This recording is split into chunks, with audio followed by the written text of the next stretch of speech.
চট্টগ্রামে police, নৌপুলিশ, APBN ও র্যাবের যৌথ অভিযানে দেশি বিদেশি আগ্নেয়াস্ত্র, গুলিসহ ৬ জন আসামি গ্রেপ্তার করেছে জেলা পুলিশ।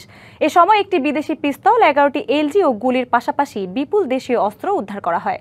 পুলিশ বলছে, আন্ডারওয়ার্ল্ডের সন্ত্রাসীদের নির্দেশে এসব অস্ত্র বিভিন্ন সন্ত্রাসী কর্মকাণ্ডে ব্যবহৃত হচ্ছে।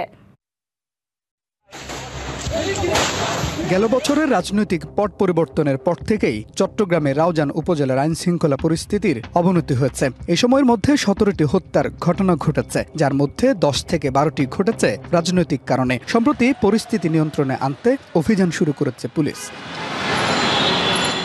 এরই অংশ হিসেবে গোপন সংবাদের ভিত্তিতে রাউজান, সাতকানিয়া, চন্দনের সহ বিভিন্ন জায়গায় বুধবার যৌথ অভিযানে নামে পুলিশ, র্যাব ও এপিবিএন। এ সময় উদ্ধার করা হয় বিদেশি পিস্তল, কয়েকটি একনলা বন্দুক সহ বিপুল দেশীয় অস্ত্র।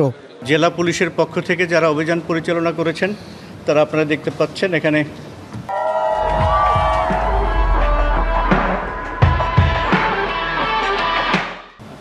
আটটি এলজি উদ্ধার করেছে এবং দেশীয় অনেক অস্ত্র উদ্ধার করেছে। একই সাথে র্যাব তার সংশ্লিষ্ট এলাকায় ৩টি এলজি উদ্ধার করেছে এবং দেশীয় অনেকগুলো অস্ত্র উদ্ধার করেছে।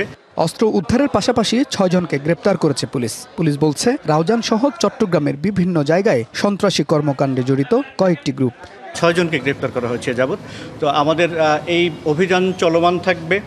আপনারা দেখছেন রাউজানকে শান্ত করার প্রয়াসে জেলা পুলিশ এবং নৌ পুলিশ, এপিবিএন, র্যাব সহ সকলে কিন্তু আপ্রাণ চেষ্টা করে যাচ্ছে একটি নিরাপদ চট্টগ্রাম আপনাদেরকে উপহার দেওয়ার জন্য। প্রভাব বিস্তারের পাশাপাশি সন্ত্রাসীরা অস্ত্র ব্যবহার করে চাঁদাবাজিও করত। চট্টগ্রাম জেলা গোয়েন্দা শাখা এবং রাউজান থানার অভিযানে চলতি মাসে অস্ত্র আইনে মামলা হয়েছে 5টি। পৌর এলাকা সহ 2টি cluster. Mujibul Haque, DBC news, Chittagong.